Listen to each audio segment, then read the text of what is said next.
Hello Sentinels, and it's episode 27, and this is going to be about confidence and what that would have to do with ADHD. Well, I spoke yesterday about is ADHD a superpower or a curse? Now, the sides of it that make it a curse, or can be negative, require that you need to build your confidence. And confidence is basically built by the tasks that you do. It's an internal thing, it's not an external one. People think that other people give them confidence. In fact, that's not the way it's built back up repeatedly.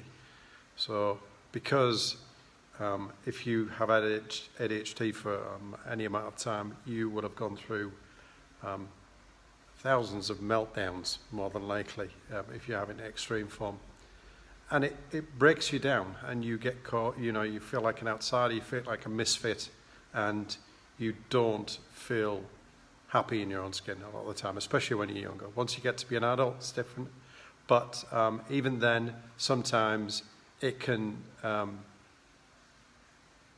take over. You can get basically stuck.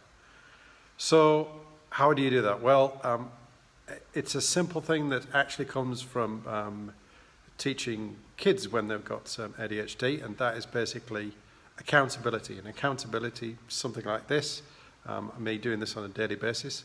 I actually have an app that I use, and it basically has a list of things that I wish to do for that day that are important for me, my life, and getting me to where I want to be in the future.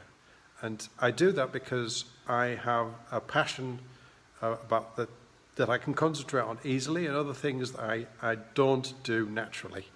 And to make sure I do those, I have an app that basically reminds me to do those things. I have everything else turned off, so every notification, telephone, the lot, it's all turned off until at least 1 o'clock in the afternoon.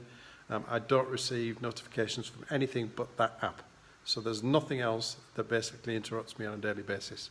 And I have on my phone, from 4:30 onwards, my day split into 15-minute increments where there's just an alarm pops up and I know what I've got to do, so that it makes sure that I do what I wish to do for the head, my heart, and my health.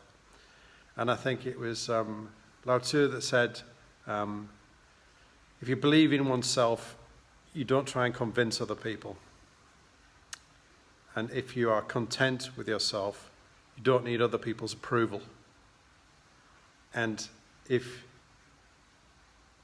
you are then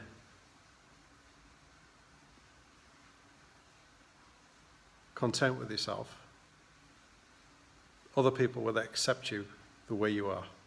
Now that's me paraphrasing it, but it boils down to, you know who you are, you know what you are, and you're happy with that. And basically that is what makes you build confidence. So, and you've done it because you've been tracking it. And that's, again, one of my infinite games, as I like to call them, is it's basically some fun. So I can see the statistics. I know it's actually happening and how well I'm doing. So I've got a percentage on the app that I can actually see, okay, I'm getting that done, and I'm getting it done on a daily basis, and I can actually see whether that makes an impact on my life. And really, when it boils down to it, that builds confidence, because you know you've done something, you're confident in yourself, you can get things done, and because of that, you are internally confident. When you're internally confident, that spreads out into the outside world and into your life. And that is what makes a life, in my opinion. But who am I to know? I'm sure there are many other ways of living. And with that, as always, have a plan, be fun, and foster wisdom wherever you see it. And this is, as always, sponsored by Leaderstribe. So have a good morning, good afternoon, or good evening, wherever you happen to be. And I will see you again tomorrow in episode 28. Cheers. Bye-bye.